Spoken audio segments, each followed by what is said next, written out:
Well, hello, ladies and gentlemen, and welcome to the Prudential Ride London climbing group workout. We've got 52 minutes of pleasure for you tonight.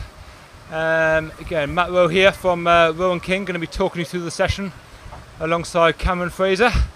How you doing, Cameron? You ready for this one? I'm Matt. Very well, thank you. Yeah, ready. Good man. Ready for some climbing. Good man. Good man. I'll say climbing. Is there anyone who knows what the course is like for Ride London knows there's a lot of climbing in there. So today the session is all about trying to help you improve that climbing your climbing ability. So we've got, as I said, it's a 52-minute session, very specific in nature. We're training in a very smart way.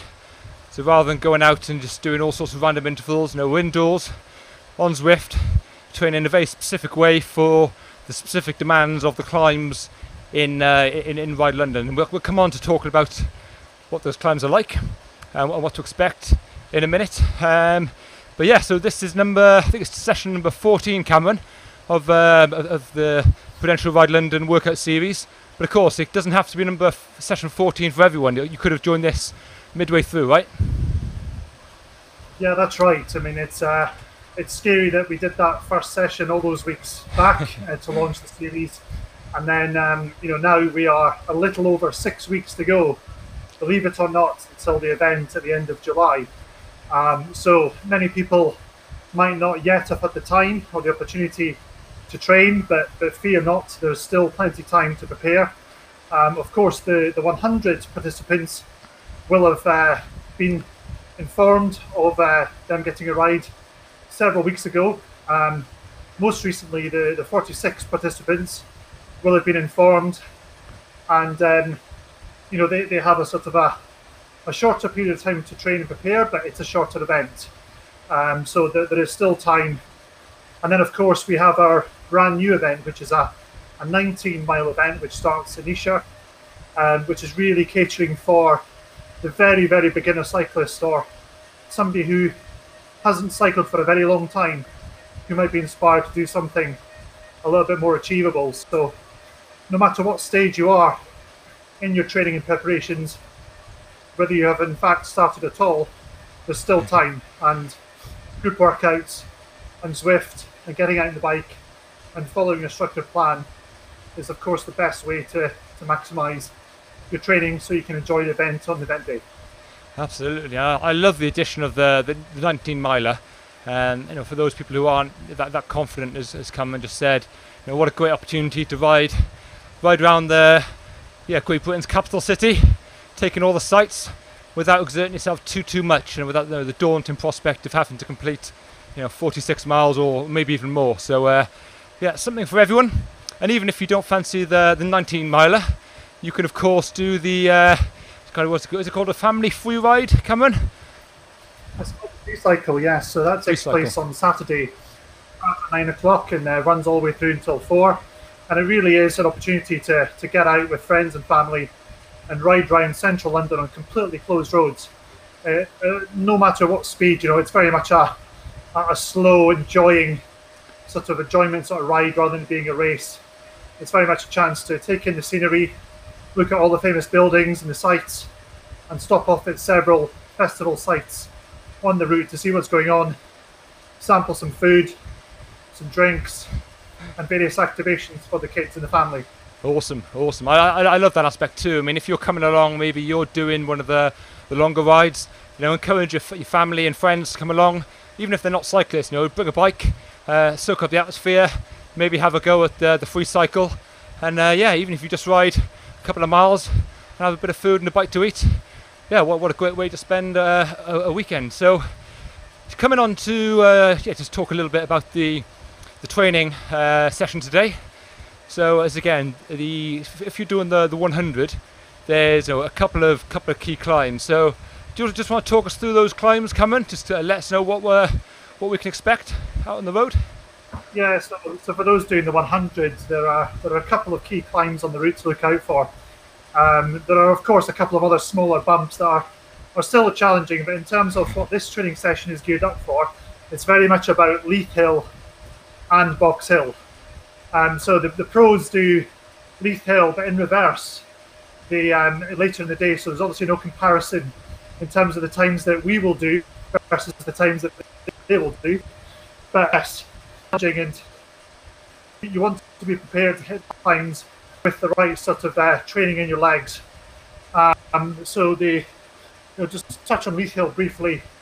It's a 2.4k climb, and in terms of duration, you're really going to be on that climb for about 10 minutes if you're taking it at a sort of a fairly steady rate. Many people that will go up the climb, it's a kind of a 5 to 10 minute sustained effort up to a gradient of 10%. So you need to have that sort of strength in your legs, typically in the saddle, to be able to deal with that sort of effort. Good and stuff. I see, Matt, we've got a number of these bikes coming up soon. Yeah, absolutely. And again, you'll see on the left-hand side in kind of the session description a couple of yellow bars, and those yellow bars basically are the efforts that we're going to be completing today. I'm sure most of you are familiar with Zwift and workout mode and how it all works, but on the left-hand side, that's basically a breakdown of the key components of today's session. So the yellow band's what it's all about really today, and you'll notice there's 4 5-minute efforts we're doing that are in this zone 4. So it's a pretty uncomfortable zone. That yellow zone 4 represents 90% of our FTP, and the actual power that we produce is going to be different for all of us. So that's where Zwift workout mode really makes group training it's feasible for all of us to ride together in the same session without all splitting up, even though we may be producing drastically different power outputs. So coming down to just go into a little bit more detail on those 5-minute blocks. So each one is going to be, as I say, 5 minutes and 90% of our FTP, but critically there's our target is set to 80 revs a minute for those 5-minute blocks. And the reason that is we're setting to 80 revs a minute is because that is considered a fairly efficient cadence for most cyclists. There's no perfect cadence, and it very much depends. It's very, very personal. For some people who have spent their whole life pedaling very slowly, chances are a slightly slower cadence will be more efficient for them. And if they just going to pause a sec, you've got a little quote come up on screen there. So the little fact here, say each of these efforts is similar in length, so 5 minutes, to the KOM of Box Hill. So if you're anywhere near 5 minutes, you are riding in world record time, and that is hugely impressive. So that's pretty cool to be able to check your Strava time at the end of the ride and just see how you fare against some of the world's best bike riders. But yeah, coming back to the session. In case anyone's interested, Matt, the actual KOM is 4 minutes 43 seconds. Woo! So just a shade under, but of course anyone can go out and try it in the game or in real life and see if they can get close to that. Yeah, again, if you get anywhere near that, that is hugely impressive, because again, pro riders race up Box Hill, and they're paid to do this for a living. So don't be too demoralised if you're a couple of minutes outside and you're closer to 10 minutes than 5 minutes. So just we got 35 seconds now, guys, until the first block. As I mentioned about the cadence, so again, 80 revs a minute is within the kind of the range that's considered efficient, and that's why we're trying to work you in this range. And Cameron mentioned that Leith Hill tops that out at about 10%. It's really important that when you hit those steep sections, you don't get laboured in a big gear, and you don't get sluggish, and your cadence drop off. It's really important to maintain a nice high cadence. I mean, 80 revs a minute is would be fantastic, but we'll appreciate the climb is very steep, so it's going to need you to be prepared in advance. So that means making sure you've got the right gear ratios on your bicycle, and what the right gear ratios are. Depends on how fast you can ride up a hill, but don't be afraid to stick a nice compact on the front. Even a 34 ring on the front, and on the back, 32 on the back.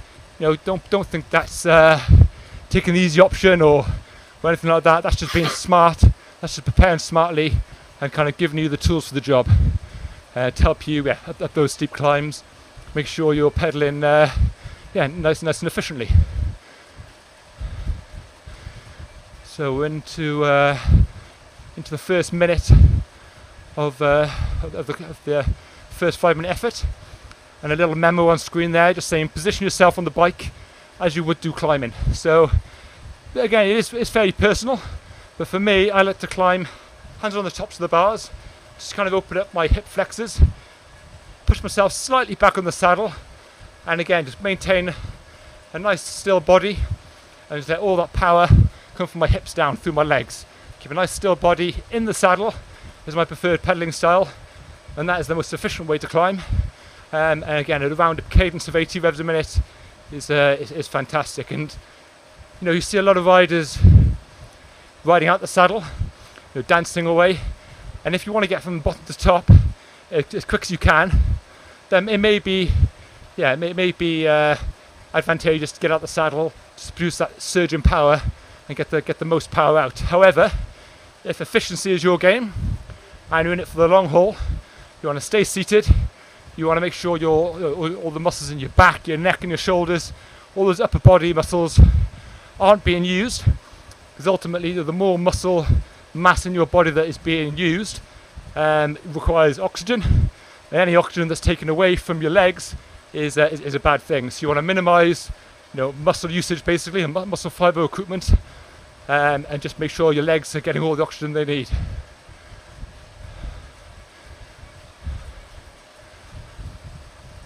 So in terms of effort, Matt, for those tuning in and maybe on Zwift they don't have, say, a full setup, this should sort of feel taxing, but it's still sustainable, if you know what I mean. So it should feel hard, but it shouldn't feel like you can't continue, that you're going to blow up any second. It should feel, 8.5 out of 10.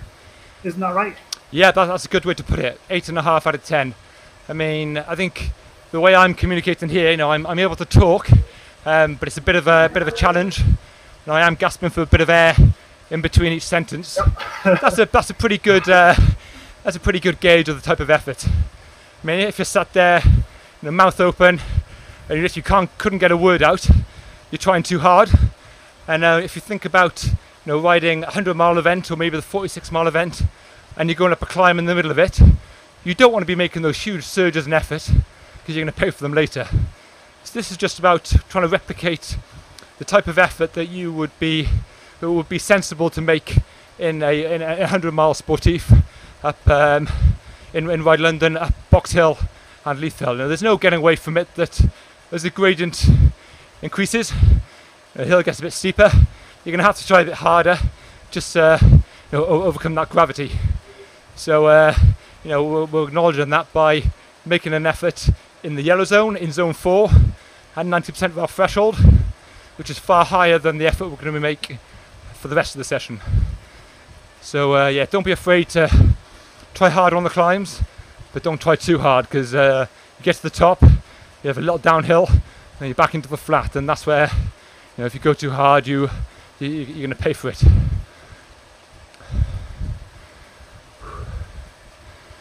Again, that's it's the one. It's often the case, Matt, when you go out cycling with friends and you're climbing and somebody's talking and you can't talk. Some people find that quite annoying. So it's like a little bit of a joke you can have with friends when you're climbing, that if somebody's talking, you can't. Yeah. You kind of give them a signal to maybe hold the breath until get up and over and down to the flat. Absolutely. So if that's you, if you're running up a climb, chatting away to someone to the left of you, and they're not giving you a word back, a little consideration, they may be struggling, if you say. So give them a bit of peace and quiet. So guys, that brings us to the end of the first 5-minute effort. So roughly the length of Box Hill if you are a professional bike rider. Now for most of us, it's going to take us a little bit longer than 5 minutes. But the real training benefit from this session is the efforts we make in these 5-minute efforts, but not just any one individual 5-minute effort. It's that cumulative training effect. So we've done some damage to our muscles there. We would have broken down some muscle fibers, causing fatigue, and that fatigue and that lactic acid now will sit in our legs for the rest of the session. So we've got 36 more minutes now.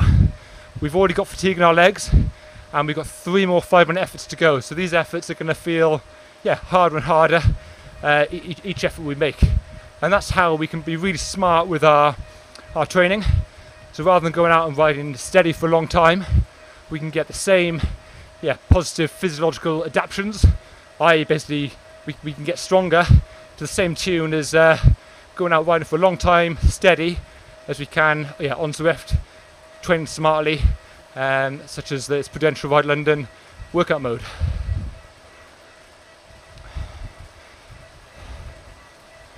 Good session, Matt, but repeated. So we have 1, 2, 3, 4 main climbing efforts. And for those of you that know, it isn't just the case of it's pan flat roads and then there's a climb.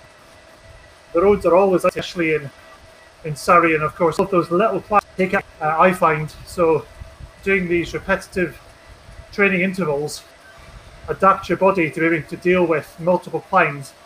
As Matt says, when you've got that lactic acid in your legs, your body can process that on the flat, and then ready for the next rise or the next main climb, your body can handle that, and you're just able to go a decent pace for longer and be able to recover rather than sort of come to a standstill, particularly later on in the ride when you come up to Box Hill and then Wimbledon Hill through Wimbledon Village. It's a bit of a stinger, but sessions like this prepares your body for it. Absolutely, a bit of a stinger, an understatement of the century. I mean, at the end of the ride, that's going to really, you'll know what sting means. But to me, that's the key. Is even at the start of the event, you got to be thinking about the end of the event. And on the big day, you're surrounded by thousands of other cyclists. There's a lot of excitement and buzz in the air. It's a big day. It's really important to be smart with your efforts. So in cycling, you may hear the concept of burning matches, and the idea being that you start an event and you've got a full box of matches, and every little surge and acceleration you make, you're basically striking a match, and that's burned and that's gone. So your energy tank, the match box, has one less match and slightly less energy within it. And we've just stepped into the second block, guys, and it's really important to be careful with the matches you burn and the efforts you make, so as you don't get to, say, 20 miles to go and your match box is empty. And it's so easy to do in the start of the event, coming back to that, the excitement, the buzz in the air, fast moving peloton, you've got perhaps friends around you, perhaps you've got family out on the course spectating, and you get to the first little rise. It's so easy to burn a couple of matches, fly up that first climb, and you're going to feel fantastic. All that adrenaline's flowing, but you are going to be burning too many matches. So really important. Pace yourself, and just try and get a feeling of the sensations you're going through now, and try and replicate this type of effort on the climbs, and don't go any harder. So as I said earlier, a lot of us won't have the luxury of having a power meter on our bikes to be able to gauge our effort. So if you're going up anywhere in the first 3/4 of the event, if you're riding and you're in significant oxygen debt, you couldn't get a sentence out, you are guaranteed to be riding too hard. So just back off slightly, and just pace yourself. And I always live by the motto: start steady, finish strong. And I'm sure you'll enjoy the whole Prudential Ride London experience more riding in that way. No, that's great advice, Matt. And of course, the same applies not only for the event itself, but in training. So when you're out and you're with friends, colleagues, and whatever, and you fancy sticking it to them, it's always worth bearing in mind that it's sort of about quality training. It's not so much about smashing your mates every weekend. If you're really serious about finishing an event like this, feeling great on the day, you've got to take that into account about how many matches you burn during your training sessions, which includes your coffee runs on a Sunday and during the week on the commute home. Absolutely. And talking of commute home, that is a perfect way to train. I mean, for anyone who commutes, on a bike, and you're looking to train, make use of that commute. And a perfect way is just to notch up maybe, I don't know, an extra 5, 10, 15 miles, whatever time you can afford on your home commute, then jump on Zwift when you get back home, and all of a sudden that hour and a half commute plus a Zwift session is an absolutely fantastic day's training. So Matt, we've had a question on Facebook from Ian, who's asking about the final climb, which is Wimbledon Hill, and that people say that it's surprisingly tough, and whether to hold anything back for it. And I've done the event myself a couple of times and live nearby, and the answer to that is definitely yes. It's surprisingly tough, and even if you've watched the pro race last year, you'll see Daryl Impey being distanced as soon as he hits the bottom of that climb, because he's just got nothing left in the tank. So you don't want that to happen. You want to save just a little bit of energy for that climb, and once you're up on top of the Wimbledon Hill, you've got a flat section and then a good old run downhill to Putney. So the answer to Ian's question is definitely yes. Yep, absolutely. Great question, and great advice there, Cameron. I mean, just picture yourself coming to the bottom of Wimbledon Hill and you're spent. That's going to be a pretty grueling slog up it. And if you've got Daryl Impey, one of the world's best bike riders, I'm obviously lucky enough to have him ride in Prudential Ride London last year. He's just won a couple of stages of the Dauphiné. If he's struggling up Wimbledon Hill, then us mere mortals, we're definitely going to struggle. So kind of echoing Cameron's advice there, pace yourself.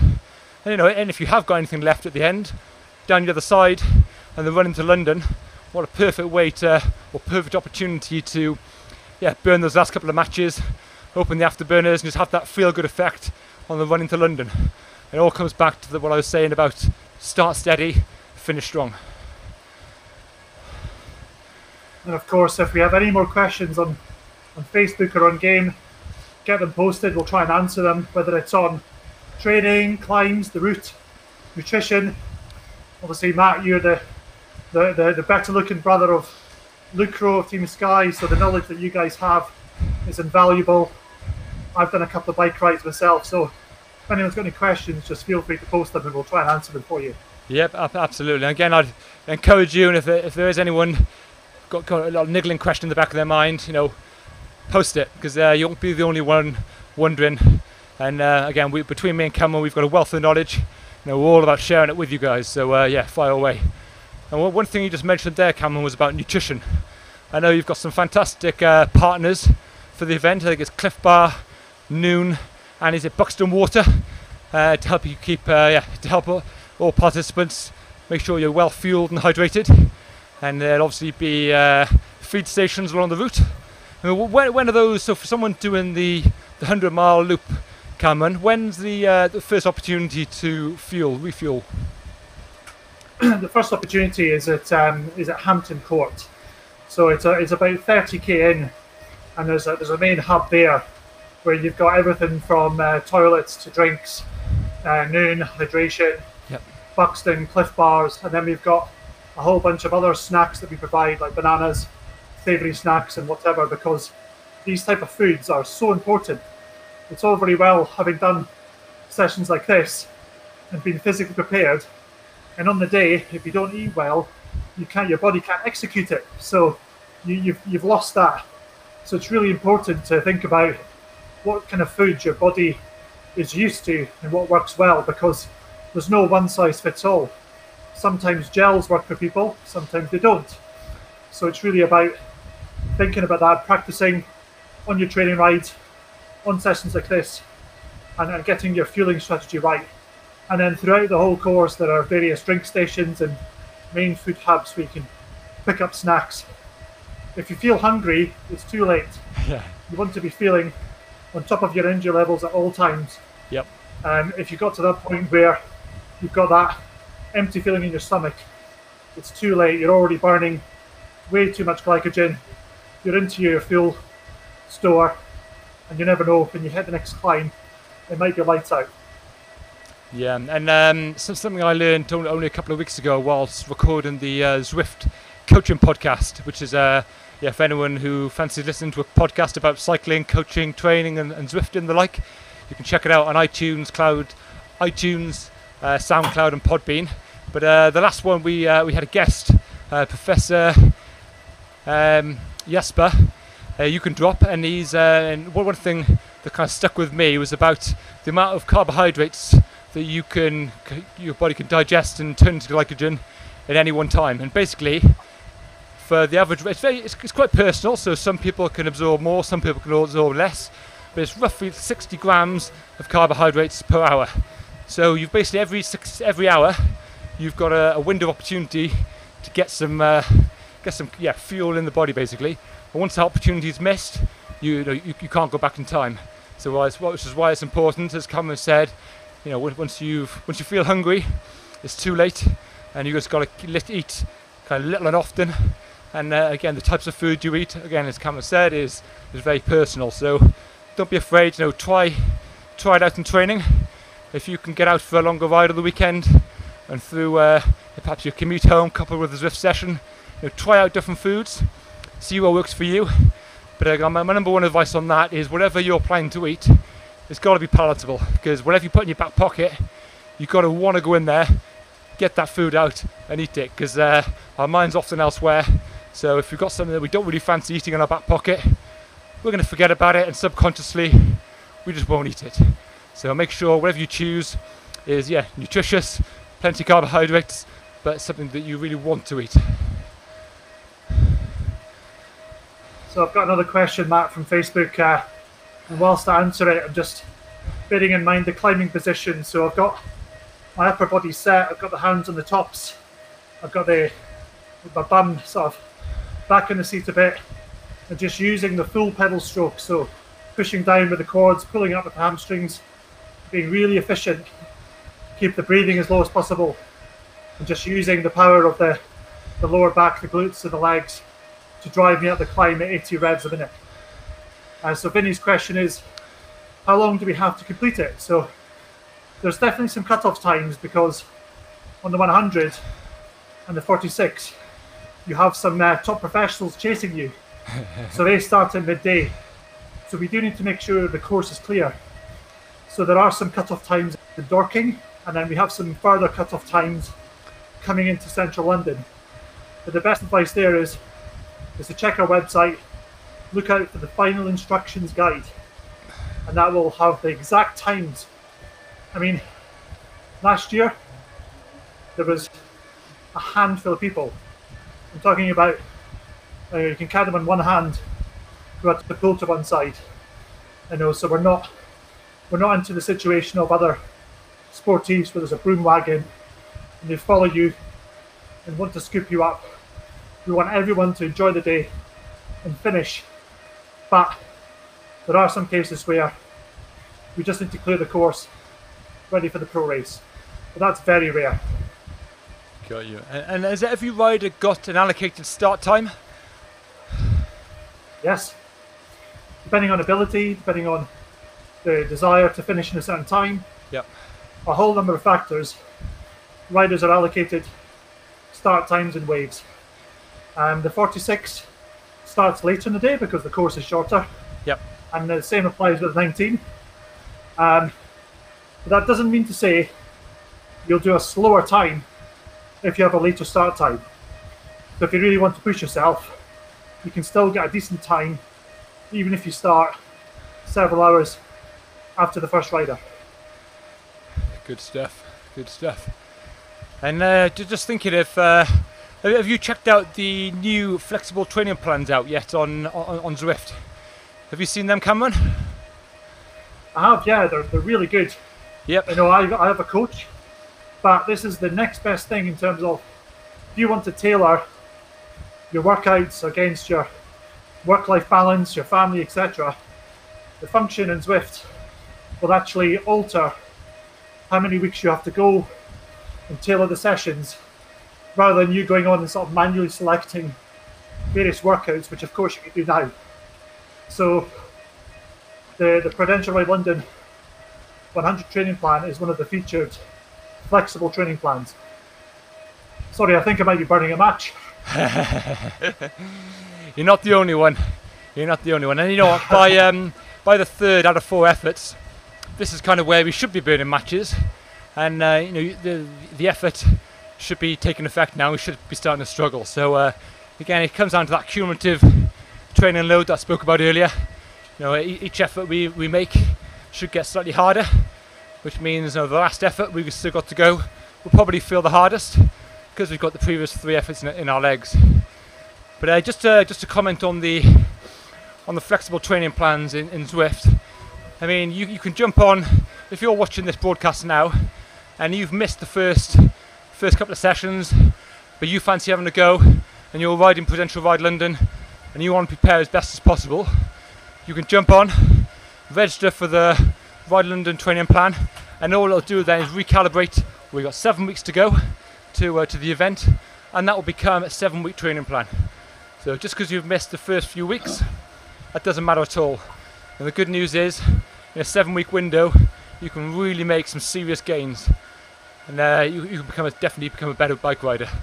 I mean, it's widely debated about the length of time it takes to kind of see noticeable differences, and what noticeable means is different for different riders of different levels of fitness. I mean, for a rider who is relatively untrained, in 6 or 7 weeks you can see a huge boost in your fitness, and you'll feel stronger and fitter and just all around better on the bike. Whereas if you're a really trained athlete and you're really looking for those marginal gains, then within 5, 6, 7 weeks you can still make developments, but they're going to be less noticeable. But so now is not too late by any stretch of the imagination, and you can jump on and start training for Prudential Ride London. Marginal gains, eh, Matt? You must have heard that from somewhere. I know, yeah. So I'm tipping my tongue all the time. In the family. So maybe this is one for you, Matt. You're a coach, and I've had a question from Tom, who says he's a bit of a newbie when it comes to riding in a group. So any top tips for people who are a little bit nervous about riding in a group, because there's no getting away from it. Prudential Ride London, there are 25,000 people heading down the streets of London, so it can be a bit daunting, but it doesn't have to be something that puts you off. So what were your top tips to get comfortable riding in a group? Yep, great question, Tom. And you're absolutely right. With so many bike riders, even for pros, you start a race and you ride in very close proximity. There's nerves about and there's jitters, and ultimately that's what could lead to accidents. So it's a great question and great to be mindful of. So my tips are: number one, try and ride in advance of the day any opportunity that you get to ride in a group. So whether that's riding just with a couple of friends in a small group, or whether that's riding with your local club in a bigger group, or maybe some other smaller sportives, that's all a good idea. It's all good practice. But come the day, if you haven't had the luxury of doing that, and you're very limited on time available to train, and maybe it's all done indoors on Zwift, basically just know your level, know your bike handling level. But by that I mean, know how comfortable you are, and if you don't feel comfortable, give yourself space. Always cover your brakes. Basically, the more space you give yourself between you and the rider in front, the more time you've got to react, the more breathing space you've got, essentially. And if you're always covering your brakes, and I mean covering them, not using them unnecessarily, that's going to basically mean if there is a rider ahead of you changes direction or there's a slight movement, you can just feather your brakes, slow down slightly, and with that space as well, you can kind of just drift and just float to the side of the wheel. So yeah, or I would kind of keep it simple, give yourself space, and just go. Be mindful where your brakes are and use them if you need to. And another tip is, of course, go out and try some smaller events beforehand. Have a look for events and sportives on things like British cycling, and go and enter some.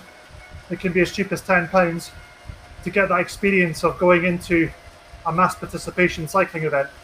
Don't do it in isolation. Actually get stuck in and come with a friend and go and try one of the local smaller events to get that experience. Yep, great tip. Great tip. Try before you buy, if you like. Yeah, one of the daunting things also when you're climbing, and you're climbing in a pack, is again just to bear in mind that you'll be catching people going slowly, people will be passing you. So it's important to hold your line. You'll see us riding down the middle of the road here in Zwift, holding a nice smooth line. If you start weaving all around, that's when people touch wheels and crash. Even at low speeds, it's unavoidable. So if you're going slowly, the best tip is to ride over to the left so people can pass you in the right. If you're riding slowly, there's people all over the road. It makes it difficult for people going quicker to pick their way through it. And that's when accidents can happen.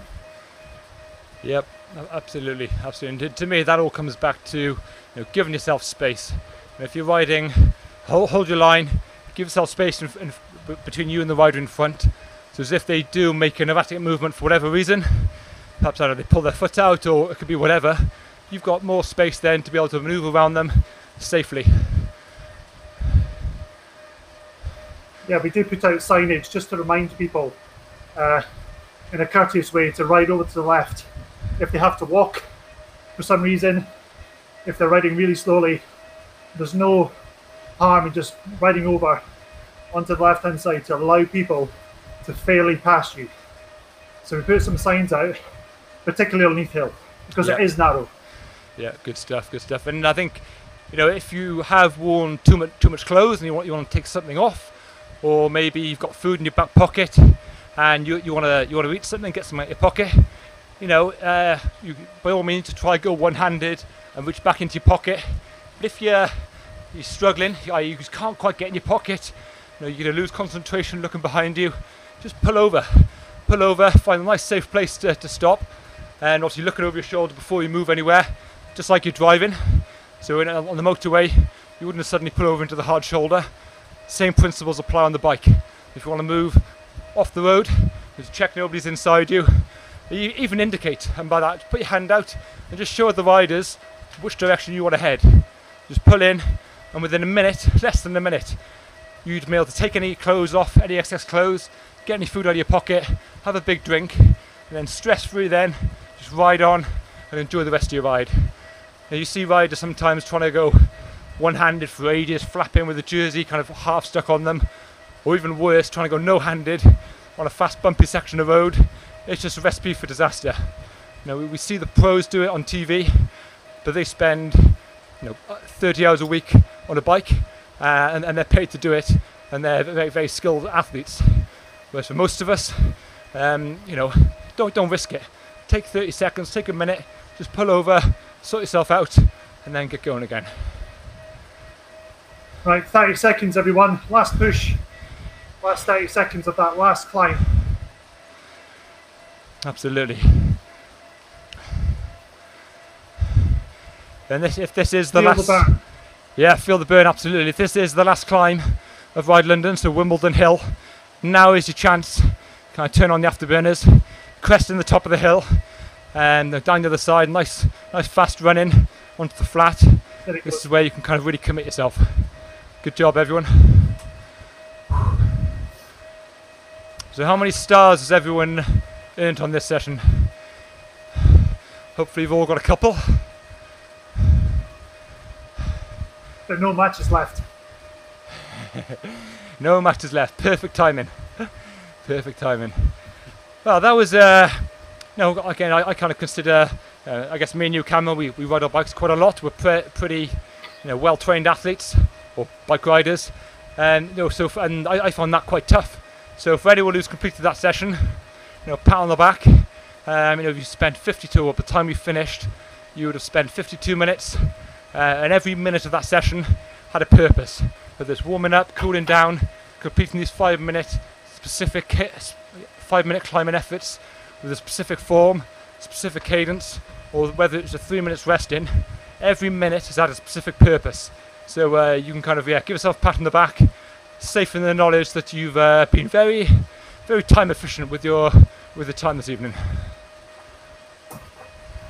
Yeah, that's right, and a lot to do with climbing and these repeated climbs is it's sometimes in the head. You do the first one, it feels okay. You do the second one, it starts to feel a bit, a little bit tiring, and then your head starts to go. But it's only playing mind games.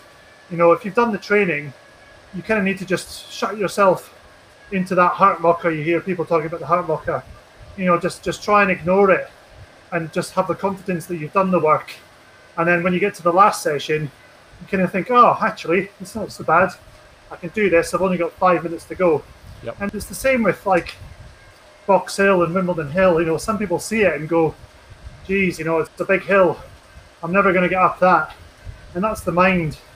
And if you can switch that off, you can then really improve the times and performance up these climbs. Absolutely. You know what? I think so much of cycling is in the mind. And you hear riders say, I can't climb, or I'm a non-climber, but they're good at time trialing and they're not that heavy.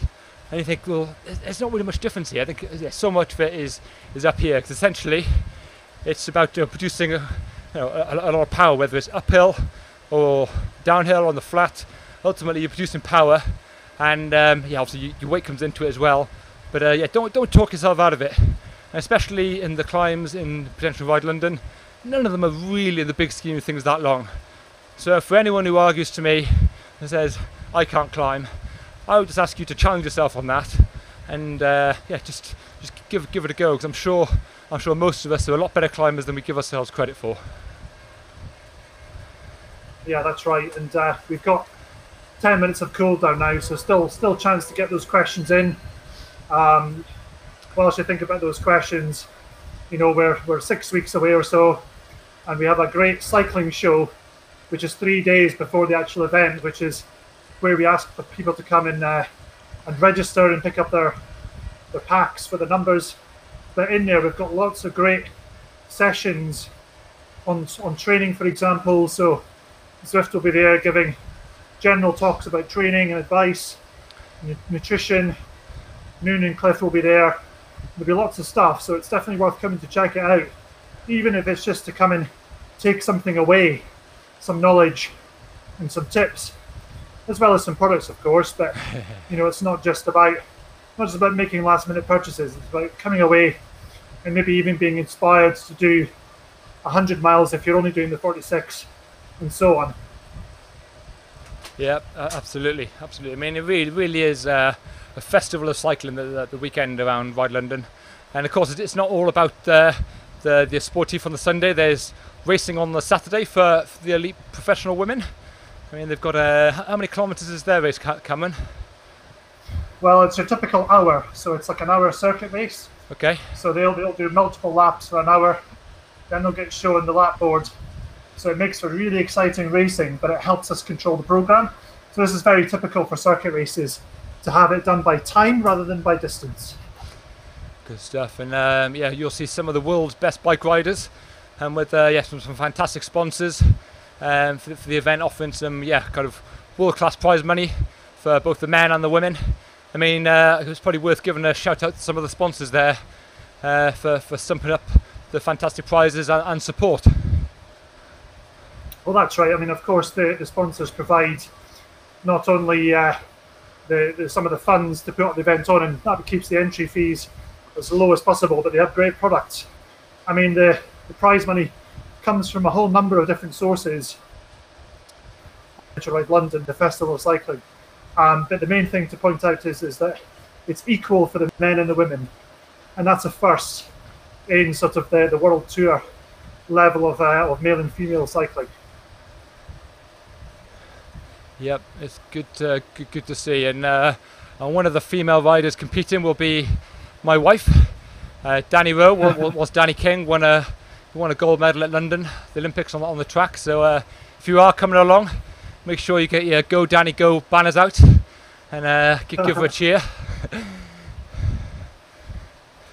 Now, so obviously we've got 7 minutes to go. So what are your tips to recover from this session, Matt? Once we're all done and logged off, obviously, the body still processes energy.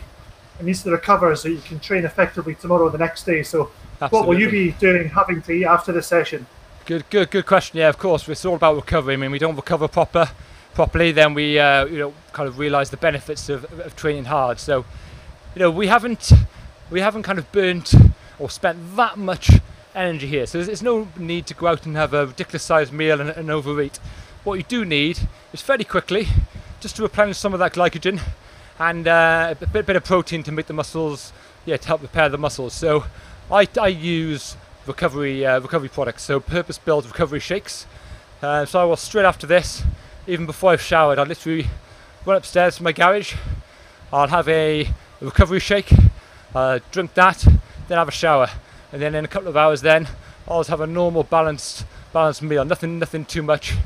Again, because I've ridden today for 52 minutes, this is my day's training. So I think the tendency is to sometimes overeat and kind of overfuel and kind of over refuel, where there's often not the need. I mean, if you look at what we've done today, we trained very smartly. You know, we're going to get some serious gains from the session, but actually what we've done is 4 5-minute efforts. It's 4 5-minute hard efforts. So, but the actual kind of amount of glycogen that we've used and our glycogen stores won't be that depleted. So, you know, just a square meal would be my advice. But the number one thing for me is hydration. I mean, it's amazing how much liquid we can lose through exercise, especially when we're training specifically and intensely indoors on Zwift. So you know, we should have all been drinking throughout this session. So as soon as we finish, you know, make sure you rehydrate. And maybe it's just as simple as a big glass of squash. Whatever tickles your fancy. And how about you, Cameron? Yeah, so I see that. Yeah, those people that have got a whole lot of personal bests. Yeah, the same. Obviously, if you train indoors, hydration is key. I'll be having a protein bar, a Cliff bar, to replenish those energy levels before I cycle home. Good man. So I'll be doing that very gently to spin the legs out. Absolutely. But yeah, square meal, a bit more focus on protein rather than carbs. Yep. Lots of good vitamins in there through vegetables. Of course, there are protein in vegetables as well, so it's not about smashing a nice sirloin. It's about eating well, and hopefully I'll be in a decent shape to race tomorrow night. Absolutely. But we shall see. We shall see indeed.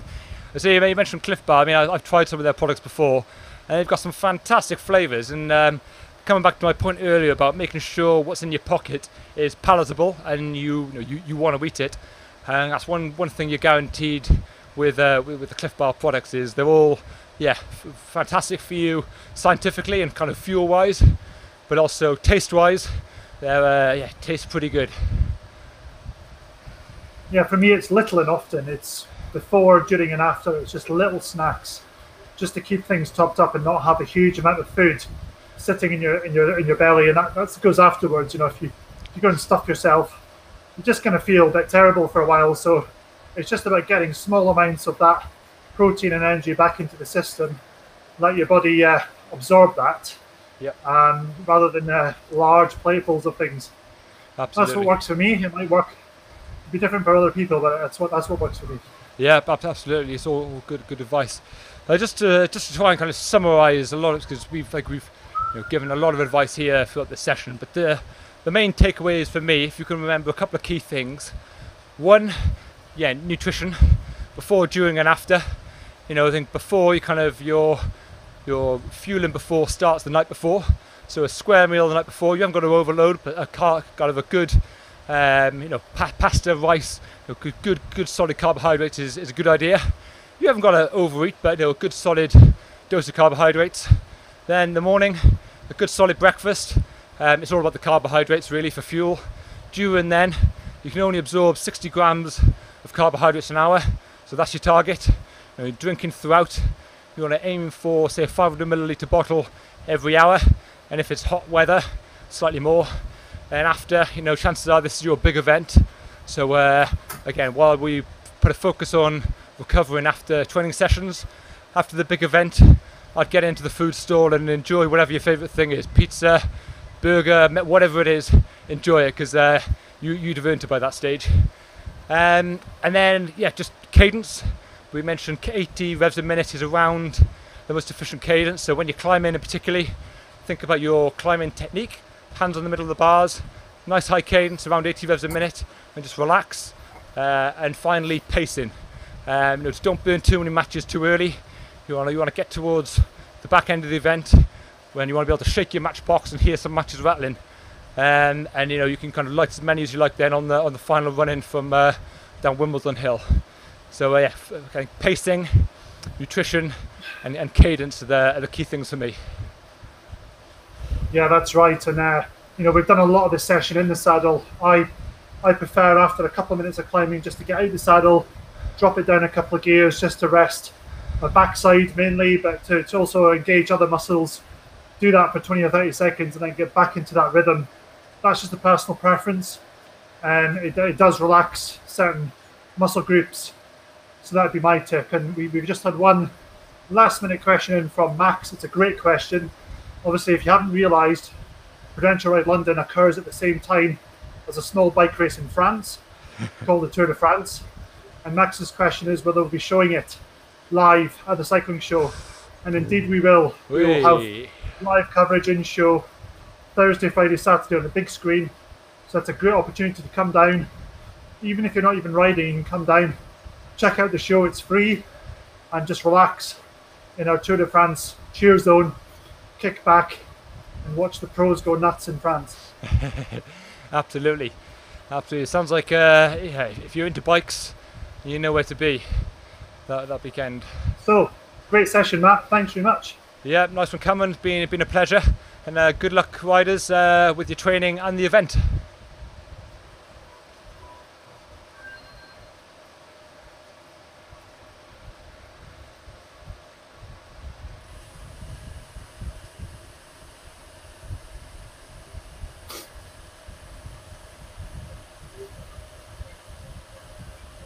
Bingo.